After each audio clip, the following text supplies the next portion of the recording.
அன்பு மாணவ செல்வங்களுக்கு காலை வணக்கங்கள் உரித்தாகட்டும். நாங்கள் 17வது வெற்றிக்கதிகள் எனும் பயிற்சித்தாளே இப்பொழுது விளக்கம் தரப்போகின்றேன். கவனமாக அவதானிக்கும்படி மிக அன்புடன் கேட்டுக்கொள்கிறேன். இந்த அதிகால வேளையிலே எழுந்து படிக்கிற பழக்கத்தை நீங்க இந்த 5ஆம் ஆண்டு புலமைப்பரிசில் பரீட்சைக்கு மட்டுமல்ல, தொடர்ச்சியாக நீங்க எதிர்காலங்கள்ல காப்போதா சாதாரண தரம் உயர்தர பரீட்சைகளிலும் மேற்கொள்ள வேண்டும் என நான் அன்போட கேட்டுக்கொள்கிறேன். நான் உங்களோட முகங்களை பார்க்கிறேன். எனக்கு தெரியுது நீங்கள் எவ்வளவு சோர்வா இருக்கிறீர்கள் என்று. காலையில் எழும்பி கொஞ்சம் சந்தோஷமா சிரிச்சு நாங்க படிக்கத்தான் எழும்பி இருக்கிறோம், ஒரு நல்ல காரியம் செய்ய இருக்கிறோம் என்று மனதில நினையுங்கோ. அப்பதான் சந்தோஷமா இருக்கும். இல்லாவிட்டா அந்த நித்திரை கலக்கம்தான் எங்களோட உடம்பு. எங்களுக்கு 2 உடம்பும் இருக்கு, மனமும் இருக்கு. அதாவது உயிரென்றதை வைத்துக்கொண்டு இந்த உயிர் தான் 2ஆக உடம்பாகவும் மனமாகவும் இருக்குது. இதுல இது எங்களை வழி நடத்துறா மனம். மனம் சொல்றதுக்கேற்ப உடல் செயல்படும். இப்ப எங்களுக்கு சோம்பல் மாதிரி இருக்குன்னு சொன்னா மனம் உற்சாகப்படுத்துமா இருந்தால் எங்களுக்கு அந்த சோம்பல் தந்த வாழ்ல பறந்துடும். அப்ப நாங்க எக்ஸாமை நோக்கி பயணம் போய்கொண்டிருக்கிறோம். அப்ப நீங்க 10 வயது பிள்ளைகள்லாம், ஆனாலும் எக்ஸாமுக்காக வேண்டி கொஞ்சம் நாங்க படித்தோமா இருந்தா விழித்து நல்ல பலன் கிடைக்கும் என்பது நிச்சயமான உண்மை. இது இப்ப சந்தோஷப்படுவீங்க. இப்ப எழுந்திருந்து படிக்கிறத உங்களோட பெறுபேறு கிடைக்க சந்தோஷப்படுவீங்க. நிச்சயமாக பெறுபேறு நல்ல சாதகமா வரும். அந்த பெறுபேறு சாதகமா வந்தால் நீங்க தொடர்ந்து படிச்சு உங்களோட வாழ்க்கையில ஒரு நல்ல நிலை அடைவீர்கள். அந்த நேரம் சந்தோஷப்படுவீர்கள். பார், நான் அந்த நேரம் கஷ்டப்பட்ட வழியா இன்றைக்கு நல்ல நிலையில இருக்கிறேன். ஆனபடியால் நாங்கள் எதிர்காலத்துக்காகத்தான் இந்த சிறிய கடின முயற்சிகளை மேற்கொள்றோம் என்றதை நீங்க நினைத்துக் கொள்ளுவோம். நீங்க நினைச்சு பாருங்க, பிள்ளைகள் எத்தனை பிள்ளைகள் இதுல பங்கு பற்றினோம். ஒரு குறிக்கப்பட்ட எண்ணிக்கை நேர்த்தாரு. மிச்சாக்களையும் வரைய இல்லை. என்னில கோபமா இல்லை இல்லை, அவையால முடியுது இல்லை. அப்போ முடிந்த நீங்கள் உங்களை விட்டு சந்தோஷப்படுங்க. ஆன முறையில நீங்க நல்ல முறையில கற்க வேணும் என கூறிக்கொண்டு நான் 17வது வெற்றிக்கனிகள் எனும் பயிற்சித்தால உங்களுக்கு விளக்கமளிக்க முற்படுகின்றேன். அப்ப நீங்க கவனமாக அதனை பார்வையிட்டு உங்களுடைய திறமைகளை வழிகாட்ட இந்த சந்தர்ப்பத்தை பயன்படுத்தி கொள்ளுங்கள். நன்று. இப்ப நான் உங்களுக்கு 17வது வெற்றிக்கனிகள் எனும் இதழில் இருந்து பக்கத்து அந்த பரீட்சைத்தாளின் முதல் வினாவில இருந்து விளக்கம் தரப்போறேன். கவனிக்கோ. இதான் 17வது வினாத்தாள் மாதிரி பரீட்சை. வெற்றிக்கனிகள் 17, வினாத்தாள் 1, 1 மணி நேரம். அப்ப இதுல அறிவுறுத்தல் தரப்பட்டிருக்கு. முதலாவது வினாவில இருந்து பார்வையிடுவோம். கீழே தரப்பட்டுள்ள உருக்களில் அதிக வளைகோடுகள் உள்ள உருவை தெரிவு செய்க. வளைந்த கோடு அதிகம் உள்ளவற்றை தெரிவு செய்யலாம். அப்ப நாங்க இங்க எல்லாமே வளைந்த கோடு இருக்கு. அப்ப மேலிருந்து கீழாக இடமிருந்து வலமாக வளைந்த கோடுகளாக இருக்கிறவையை எண்ணி நாங்க எண்ணிக்கைகளை அதுல குறித்துக் கொள்வோம். குறித்தால் எங்களுக்கு விடை காண்பது இலகுவாக இருக்கும். இடமிருந்து வலமாக இங்க 1, 2, 3, 4 இருக்கின்றது.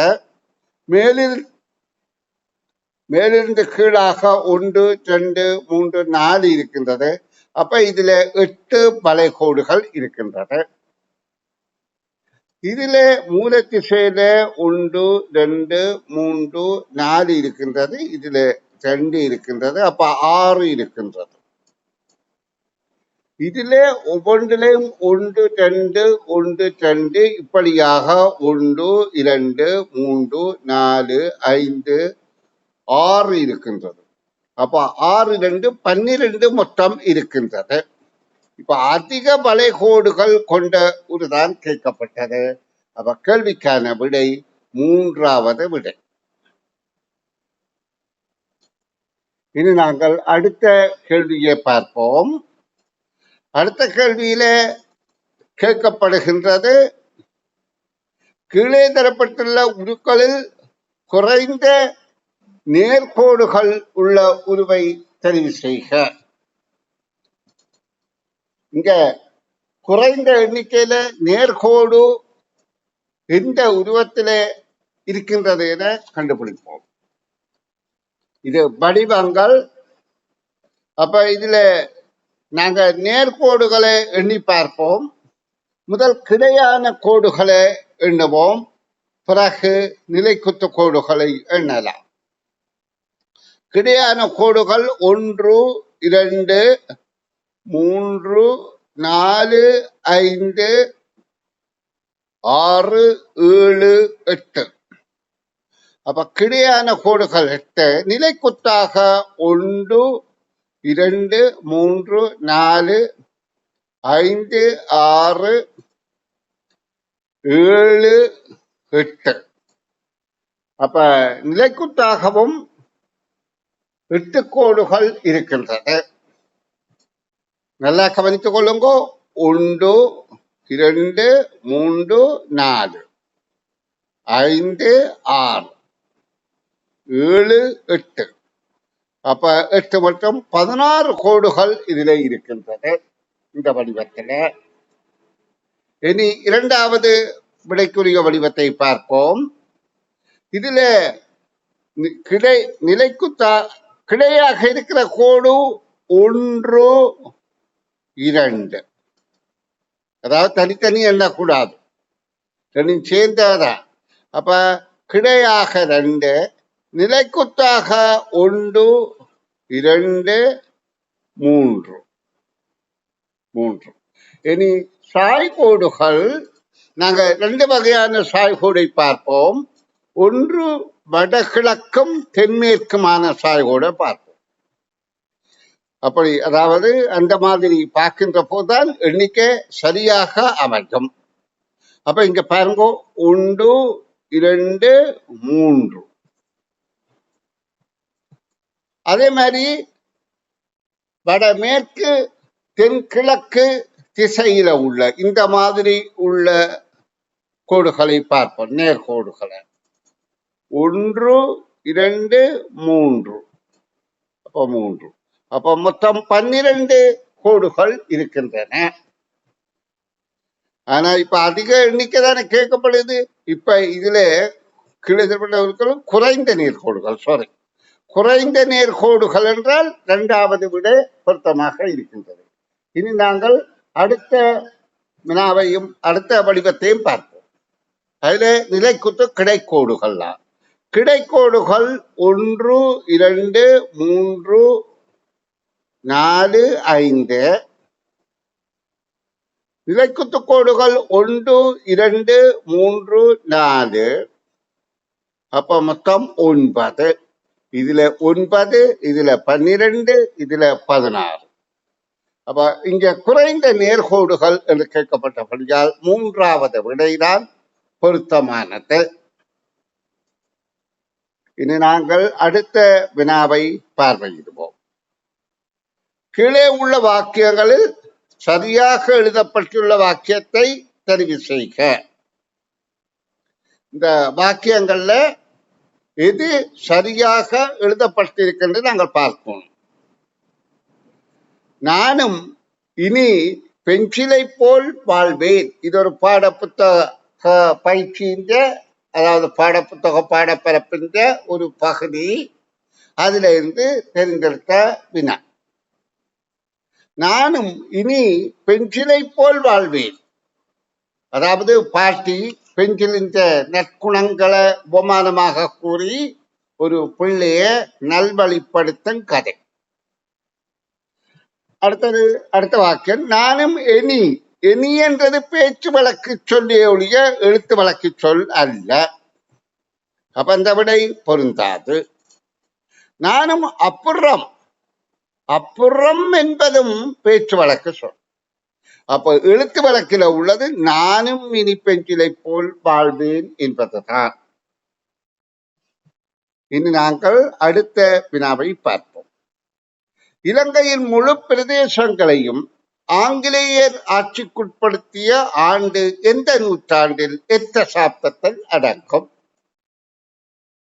இலங்கை 1505 ஆண்டில இருந்து 5 நூற்றாண்டுகளாக கிட்டத்தட்ட அந்நியரால் ஆட்சி செய்யப்பட்டது. அதாவது போர்த்துகீசர், ஒல்லாந்தர், ஆங்கிலேயர்கள் என்கின்ற 3 வகையான அந்நியர்கள் இலங்கை ஆட்சி செய்தார்கள். முதல் போர்த்துகீசர் கிட்டத்தட்ட 150 வருடங்களும், ஒல்லாந்தர் 150 வருடங்களும், ஆங்கிலேயர் 200 வருடங்களாகவும் எங்கட நாடுகளை அடிமைப்படுத்தி ஆட்சிப்படுத்தினார்கள். அதுக்கு முதலெல்லாம் மன்னர் ஆட்சிதான் இருந்தது. மன்னர்கள் அநேகமாக நல்லாட்சி செய்தார்கள், சிலர் கொடூரமாகவும் இருந்தது. ஆனா அதெல்லாம் 500 வருடங்களுக்கு முன்ன. அப்ப எங்களுக்கு அதை பற்றி பெரிசாக அதை ஆழ்ந்து அறிய விரும்புகிறவர்களுக்கு தான் அதை பற்றி தெரிய வரும். சும்மா மேலோட்டமாக அறிபவர்களுக்கு அதை பற்றி தெரியாது. இந்த அந்நியர் ஆட்சியின் போது எங்கட நாடு மிகவும் சுரண்டப்பட்டது. ஆனா இறுதிக்கட்ட ஆங்கிலேயர் ஆட்சியின் போது மட்டும் எங்கட நாட்டுக்கு சில நன்மைகள் உண்டாகின. என்ன நன்மை என்றால், ஆங்கில கல்வி கிடைத்தது. அது ஒரு சர்வதேச மொழி. ஆங்கில கல்வி. மற்ற பெருந்தோட்ட பயிற்சிகை ஆரம்பிக்கப்பட்டது இலங்கையிலே. அதாவது பொருளாதாரத்தை ஈட்டி தரக்கூடிய பயிர் வகைகள், தேயிலை, கோப்பி, மற்ற வாசனை திரவியங்கள் போன்ற, அதாவது வாசனை திரவியங்கள் ஏற்கனவும் இருந்தன, அவை விருத்தி செய்யப்பட்டன. மற்ற புகையிரத பாதைகள் சீர் செய்யப்பட்டது. அதாவது பெருந்தெருக்கள். ஆதி காலத்துல 500 வருடங்களுக்கு முன்பு ஒரு பகுதியிலே இலங்கையே பல பிரதேசங்களாக பிரிந்து இருந்தது. வடக்கு பகுதியில இருக்கிறவைக்கு தெற்கு பகுதி சீவியத்துல அறிஞ்சதே கிடையாது, போனதும் கிடையாது, அறிஞ்சதும் கிடையாது. அப்ப அந்த அளவுக்கு தனிமைப்படுத்தப்பட்டதாக இருந்தது. இந்த ஆங்கிலேயர் ஆட்சி வந்து பாதைகள், பெருந்தெருக்கள் செய்யப்பட்டு, அதாவது சீர் செய்யப்பட்டு நன்றாக போக்குவரத்து இலகுவான பின்புதான் கொஞ்சம் மனித நாகரீகம் முன்னேறத் தொடங்கியது. அப்ப அந்த வகையில சில நன்மைகளை ஆங்கிலேயர் ஆட்சியிலே கிடைத்தாலும் பல எங்கட நாடு சுரண்டப்பட்டதுதான் உண்மையாக கூட கிடைக்கின்றது. அப்படி இருக்க 1505 இருந்து 1815 வரையில மலையக பகுதிகளை கண்டிராட்சியத்தை எங்கட மன்னர்கள்லாம் ஆட்சி செய்தார்கள். ஏனென்றால் அந்த பிரதேசங்களை வெள்ளையர்களால் பிடிக்க முடியாது இருந்தது. அது மலை நாடு என்றபடியால் மலையிலிருந்து அவர்கள் கீழே வருபவர்களுக்கு எதிராக போராடுவது இலகுவாக இருந்தது. ஆனா அதையும் தந்திர சூழ்ச்சிகளால 1815 ஆங்கிலேயர் கைப்பற்றினார்கள்.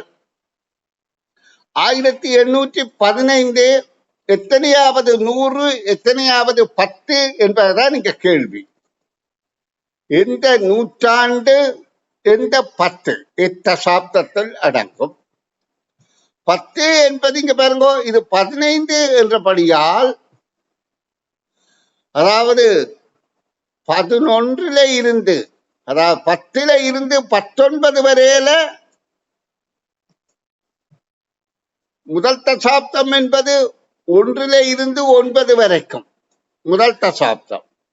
அடுத்தது 10 to 19 வரைக்கும் 2வது தசாப்தம். அப்ப இங்க 1815 என்கிற போது 2வது தசாப்தம், 2வது 10. எத்தனையாவது 100 என்றால் இது 1800க்கும் 1899க்கும் உட்பட்ட 100. அப்ப இது 19வது 100.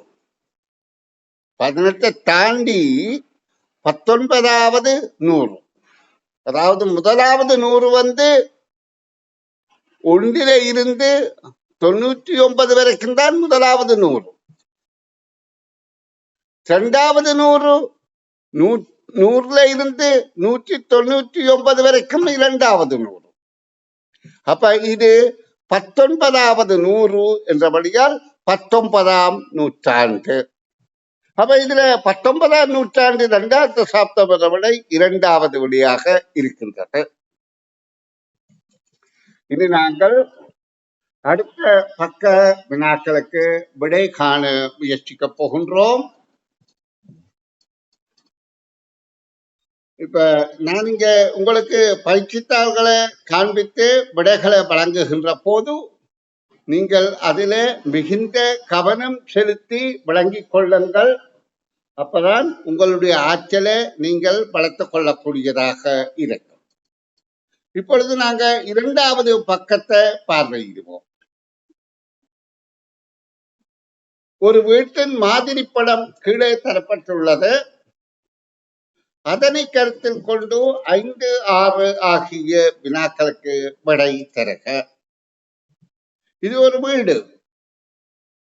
இந்த வீட்டின் அமைப்பு கோடுகளால குறிக்காட்டப்பட்டுள்ளது. அதில் ABC என்பது 3 படுக்கை அறைகள், D என்பது கல்வி கற்கும் அறை, E என்பது சமையல் அறை, F என்பது வரவேற்பு அறை, G கழிவறை, H குளியல் அறை. அப்ப இந்த வீட்டில் உள்ள அமைப்பு இங்கே காட்டப்பட்டுள்ளது. இப்ப இந்த வீட்டு வரைபடத்தை வைத்துக் கொண்டு வினா 5வது வினா, வீட்டுக்கு வந்த விருந்தினருக்கு தேநீர் வழங்குவதற்கு செல்ல வேண்டிய இடங்கள் யாவை? இந்த இடத்துல நாங்க விருந்தினர், உறவினர், அயலவர் என்பதை பற்றி தெரிந்திருக்க வேண்டும். விருந்தினர் என்றால் எங்கள் வீட்டுக்கு நாங்கள் அழைத்தோ அழைக்காமலோ எங்களுக்கு அறிமுகமானவர்கள், அவர்கள்தான் விருந்தினர் என்று அழைக்கப்படுவர். அறிமுகம் இல்லாதவர் விருந்தினர் அல்ல. அப்ப அறிமுகமானவர், எங்களுக்கு ஏற்கனவே அவைகளை தெரியும், அவர்கள்தான் அறிமுகமானவர்கள். அவர்கள் எங்களை வீட்டுக்கு வந்தால் அவர்கள் விருந்தினர் என்று சொல்லப்படும். உறவினர் என்பது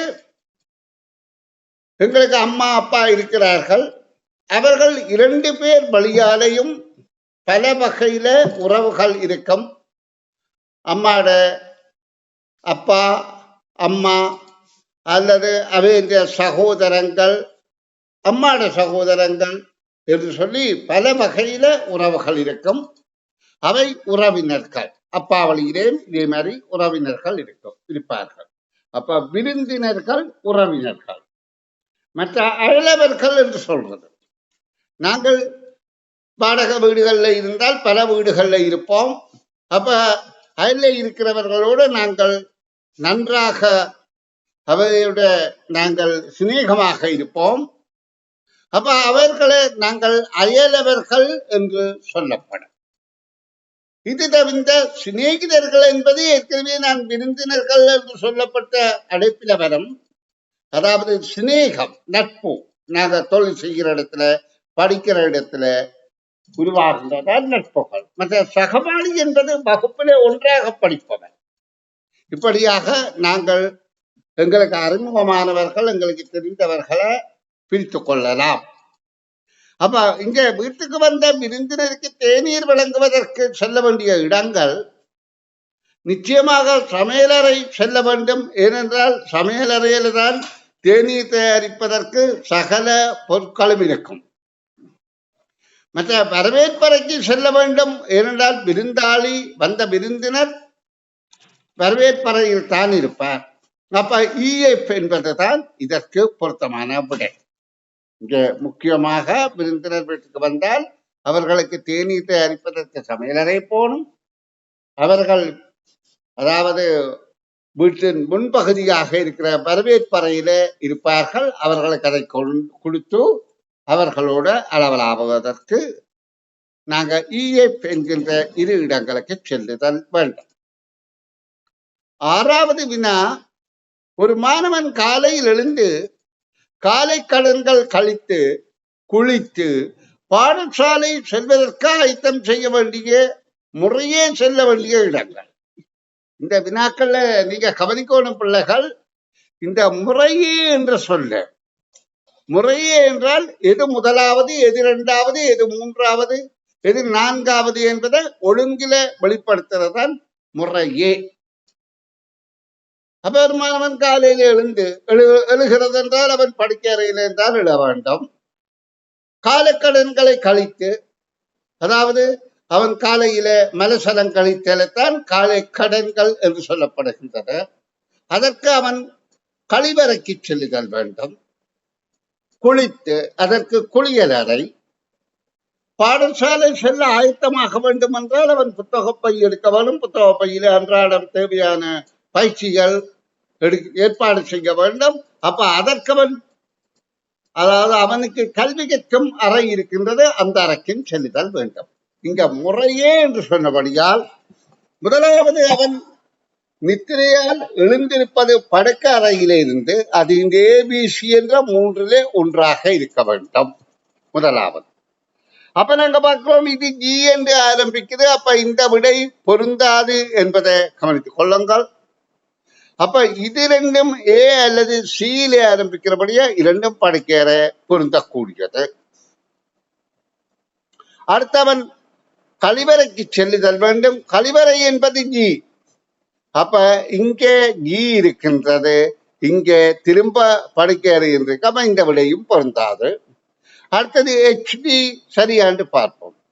கழிவறைக்கு பிறகு அவன் குளியல் அறைக்கு சென்று குளித்த பிறகு அவனுடைய கல்வி கற்கும் அறையில் சென்று தன்னுடைய பயிற்சி பாட புத்தகங்கள் போன்றவற்றை ஒழுங்குபடுத்தி பாடசாலைக்கு ஆயத்தமாகுவான். அப்ப இரண்டாவது விடைதான் பொருத்தமானது. இங்கே ஒரு முக்கியமாக கவனிக்க வேண்டிய விடயம் இருக்கின்றது. இதுல சிஜிஹெச்டி என்ற எழுத்து இங்கேயும் அதே எழுத்துக்கள் இருக்கின்றது. அப்ப அவசர புத்திக்காரரும் நிதானமாக சொற்களை வாசிக்காதவர்களும் இந்த முறையே என்று சொல்லக்கூடிய கருத்தை வழங்காவிட்டால் இந்த விடையும் சரியென தீர்மானிப்பார்கள். அது தவறு. இனி நாங்கள் அடுத்த ஏழாவது வினாவை பார்வையிடுவோம். ஏழாவது வினா, கீழே தரப்பட்டுள்ள உருவை கருத்தில் கொண்டு 7, 8 ஆகிய வினாக்களுக்கு விடை தருக. இது அடங்கல் வரிப்படம். விடயங்கள் உள்ளடக்கப்பட்டிருக்கின்றது. ஒரு விடயத்துக்கு இன்னொரு விடயம் அடங்குகின்றது, அல்லது ஒரு விடயத்தோடு இன்னொரு விடயம் இணங்கி போகின்றது, சேர்ந்திருக்கின்றது போன்ற கருத்துக்களை கருதுகின்றது. இப்ப நிலம்பால் உயிரினம் என்பது இங்கே ஒரு வட்டத்தால குறித்து காட்டப்படுகின்றது. இவை நிலத்தில வாழுகின்ற உயிரினத்தை இந்த வட்டத்துக்கு இருக்கின்றது, இந்த வட்டத்துல இருக்கிற அனைத்தும் குறிக்கின்றது. அதே மாதிரி நீர்வாழ் உயிரினம் என்பதை இந்த வட்டத்துக்கு இருக்கிற அனைத்தும் குறிக்கின்றது. தாவர போஷணி, இதுல அவை வாழுகின்ற இடத்தை இரண்டாக பிரிக்கப்பட்டு அதிலையும் தாவர போஷணிய இதுல இணைக்கப்படுகின்றது. நல்லா கவனித்துக் கொள்ளுங்க. இப்ப இதுல நாங்கள் கவனிக்க வேண்டியது என்னென்று சொன்னால், இதுல கவனிக்க வேண்டியது இந்த ஈ என்பது நிலம்பால் உயிரினம் தனிய அந்த கட்டத்துக்கு அடங்கி இருக்குது. அப்ப அது நிலம்பால் உயிரினம் மட்டும், இது நீர்வாழ் உயிரினம் மட்டும். இது தாவர போஷணி மட்டம். ஆனா அது நீள்வாழா நிலம்பாழா என்பது என்று எங்களுக்கு தெரியாது. அது வானத்துல மட்டும் வாழக்கூடிய பிராணிகள் என்றால் வானத்துல பயணம் செய்யலாம், நிலநீர்ல தான் வாழ வேண்டும். ஆனா இது தாவர போஷணி என்பதை மட்டும்தான் இங்க குறித்து காட்டுகின்றது. அப்ப கேள்விகளின் தாற்பயத்தை நல்லா விளங்கிக் கொள்ளுங்கள். அடுத்தது இதே போல அடுத்த தகவல் இரண்டு சேர்ந்த தகவல். இங்க பாருங்க, இந்த வி என்கின்ற எழுத்து நிலத்திலையும் வாழுவது நீரிலையும் வாழுவது என்ற ஈருடகவாளிகளை குறிக்கின்றது. அதே போல இந்த ஏ என்கின்ற எழுத்து நீரில வாழ்ந்து கொண்டு தாவர உணவு உண்பவை. இந்த டி என்பது நீரில வாழ்ந்து கொண்டு தாவர உணவு உண்பவை. இப்ப இவை எல்லாம் சேர்ந்து நீரின் நிலமும் தாவர போஷணியாக ஒரு பிராணியையும் இங்க குறிப்பிடப்படவில்லை. இப்ப நாங்க கேள்விக்கு செல்வோம். அதாவது 7வது கேள்வி, யானை, திமிங்கிலம் ஆகிய உயிரினமும் முறையே இடம்பெறும். இந்த முறையே என்று சொல்ல எல்லா வினாக்களையும் இடம்பெற வைக்கப்பட்டுள்ளது. ஏனென்றால் இந்த கருத்து விளங்குறதுக்கும் சரியாக விடையளிப்பதற்கு விடையை தெரிவு செய்க. யானை என்பது தெரியும் உங்களுக்கு, தரையில வாழ்வது நிலத்தில வாழுகின்ற ஒரு பெரிய உயிரினம். திமிங்கிலம் என்பது தெரியும், நீரில வாழுகின்ற ஒரு பெரிய உயிரினம். அப்ப இந்த ரெண்டுக்கு மாத்திரம் இருக்கின்ற எழுத்தாக, ரெண்டுக்கையும் தனித்தனியாக இது நிலத்துல மட்டும்தான் வாழும். அப்ப பி. இது நீர்ல மட்டும்தான் வாழும். அப்ப சி. அப்ப இ சி என்கின்ற விடை முதலாவது விடையாக இருக்கின்றது. இதே போல மேலே உள்ள உருவில் முதலை, கழுதை. முதலை என்றால் உங்களுக்கு தெரியும், நீரிலேயும் வாழும் நிலத்திலேயும் வாழும். முதலை, ஆமை, தவளை போன்றன இரண்டிலேயும் வாழக்கூடிய ஆற்றலை கொண்டதாக இருக்கின்றது. கழுதை என்பது நிலத்தில் வாழக்கூடியது. அப்ப இது ரெண்டையும் குறிக்கின்ற எழுத்துச்சோடி என்றால் முதலை என்பது நீர்நிலத்தில் வாழுகின்றபடியால் பி, கழுதை என்பது நிலத்தில் மட்டும் வாழ்வதால் இ. அப்ப முறையே என்று சொல்லப்பட்டபடியால் நல்லா அவதானிங்க, முறையே என்று சொல்லப்பட்டபடியால் முதலாவது முதலை, அடுத்தது கழுதை. அப்ப மூன்றாவது விடைதான் பொருத்தம். இங்க இதுலயும் இருக்கு. அப்ப நாங்க விடையே சரியாக கண்டுகொள்ள வேண்டும். இனி நாங்கள் 9வது வினாவுக்கு விடையளிக்க முயற்சி செய்வோம். 9வது வினா, கீழே தரப்பட்டுள்ள பந்தியை வாசித்து 9, 10 ஆகிய வினாக்களுக்கு விடை தருக. இங்க பந்தி இருக்கின்றது, பந்தியை வாசித்து புரிந்துதான் விடையளிக்க வேண்டும். நான் ஒரு மருத்துவர், நான் ஒரு டாக்டர். நான் தயாரிக்கும் மருந்து மிகவும் அற்புதமானது. நான் மருந்துகளை தயாரிக்கின்றேன், இனிமையானது. நான் தயாரிக்கிற மருந்து அற்புதமானது, அதோட இனிமையாகவும் இருக்கின்றது. இனிமை என்பது இங்க சுவை, இனிப்பு சுவை.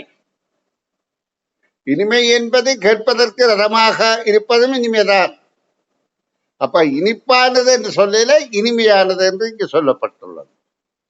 இது எவ்வித நோய் தொற்றுக்களுக்கும் உட்படாது.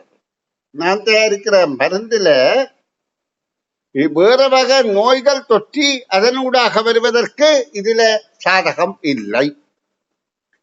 இந்த நான் தயாரிக்கிற மருந்துல இன்னொரு நோய் கிருமிகள் உயிர் வாழ முடியாது. மருத்துவ குணமுள்ள இம்மருந்தினை 100க்கும் மேற்பட்ட நோய்களுக்கு பயன்படுத்தலாம். அப்ப இந்த மருந்து ஒரு தனி நோய்க்கு மட்டுமல்ல, 100க்கும் மேற்பட்ட நோய்களுக்கு பயன்படுத்துகிறார்கள். அப்ப இது ஒரு முக்கியமாக தாவரங்கள்ல இருந்து தயாரிக்கப்படுகின்றது என்பது எங்களுக்கு புலனாகின்றது. ஆனா தாவரங்கள்ல இருந்து என்று தாவரங்கள்ல தயாரிக்கப்படுகின்றது என்பதுதான் இந்த முக்கியத்துவம் ஒழிய தாவரங்கள்ல இருந்து என்று சொல்வது தவறு. ஒரு வகையில தாவரம் சாதகமாக இருக்கின்றது, அதை தயாரிப்பது இன்னொருவராக இருக்கின்றது. அப்ப தனி தாவரங்கள்ல இருந்து என்று கூற முடியாது. இதனை வேறு எவராலும் உற்பத்தி செய்ய முடியாது. அப்ப இந்த மருந்த உற்பத்தி செய்கிறது ஒரு குறிக்கப்பட்டவர்கள் மாத்திரம்தான், எல்லாராலும் இது செய்ய முடியாது. இதன் செய்முறை நான் மட்டும் அறிந்த ரகசியமாகும்.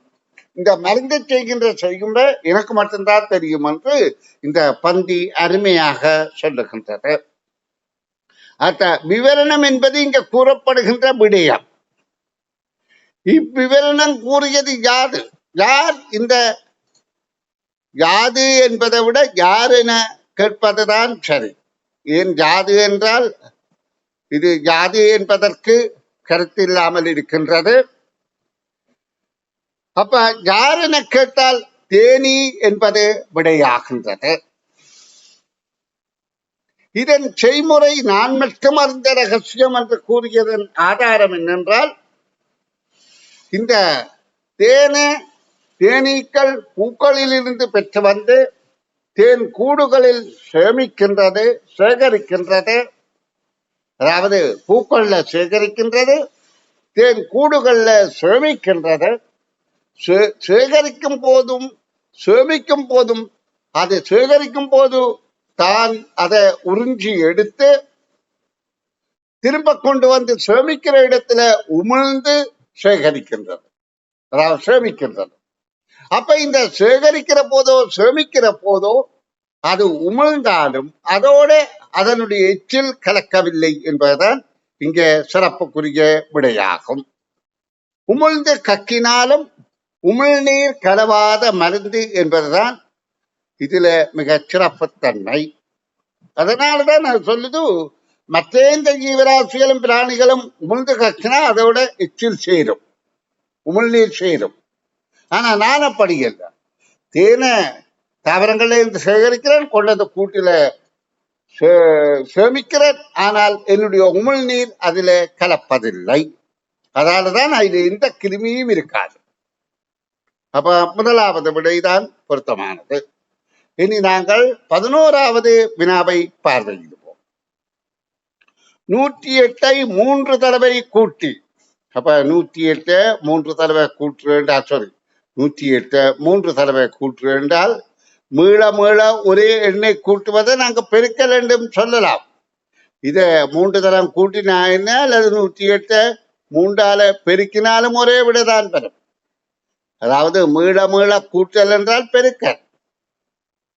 அப்ப இதை கூட்டினால் 324 பாருங்க, நான் பெருக்கிறாதான் சொல்றேன். 2 3 3 324 எனும் எண்ணிலிருந்து 68ஐ 2 தடவைகள் கூட்டி வரும். 68 2ஆல பெருக்குதல், மிளவள கூட்டல் என்றால் பெருக்கல் ஒரு எண்ண. 2 16 1 மிச்சம், 6 2 12 1 13. 136 கழித்தால் வரும் விடையின் அரைவாசி யாது என்று கேட்கப்படுது. பாருங்க, இந்த கேள்விய கணிப்புகளை செய்ய சொல்லி கேட்டிருக்கிறது. இப்ப 324 இருந்து 136 கழிக்க சொல்லப்படுகின்றது. இதை கழித்த பிறகு வருகின்ற விடையின்றி அரைவாசி தான் கேட்கப்படுகின்றது. அப்ப 4 6 போகாது, 14 6 போனால் 8, இது 1, 11 3 போகாத 11, 11 3 போனால் 8. இப்ப இது 2ஆக இருக்கின்ற 2 உண்டு. அப்ப இது 2ஆல வகுத்துத்தான் சொல்லணும் விடை. ஏன் அரைவாசி கேட்கப்படுகின்றது. அப்ப 18 9 4. அப்ப 94 என்பதுதான் இந்த கேள்விக்கான விடையாகும். அன்பு மாணவ செல்வங்களுக்கு நான் இதுல 17வது பயிற்சித்தாள்ல 2 பக்கங்கள் கற்பித்து விட்டால் மிகுதி அடுத்த வகுப்புகள்ல கற்பிக்கப்படும்.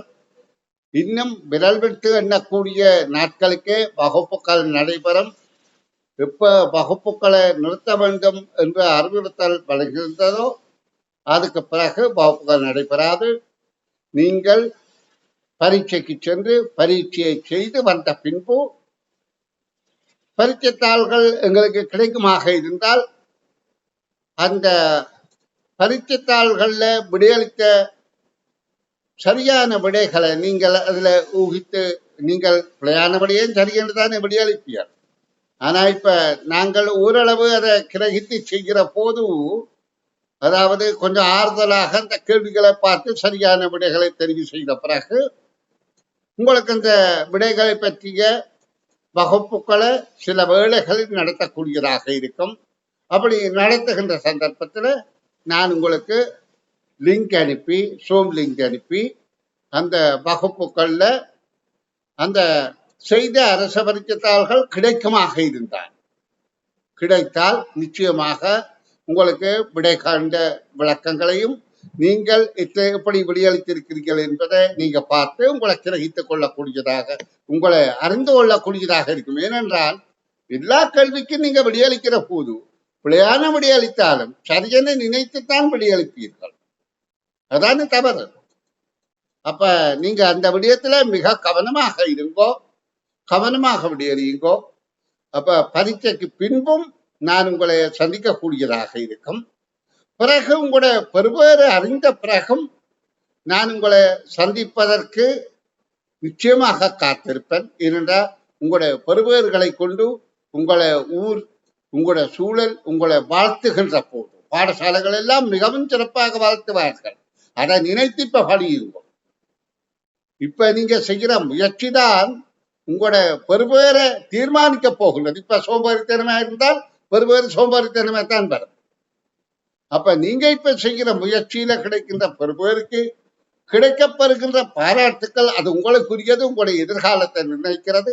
அந்த நேரம் நானும் உங்களை பாராட்டத்தான் சந்திக்க செய்வேன் என கூறிக்கொண்டு இன்றைய இப்போதைய வகுப்பை நிறைவு செய்கிறேன். இனி மாலை வகுப்பில் சந்திப்போம் பிள்ளைகள். நன்றி. அப்ப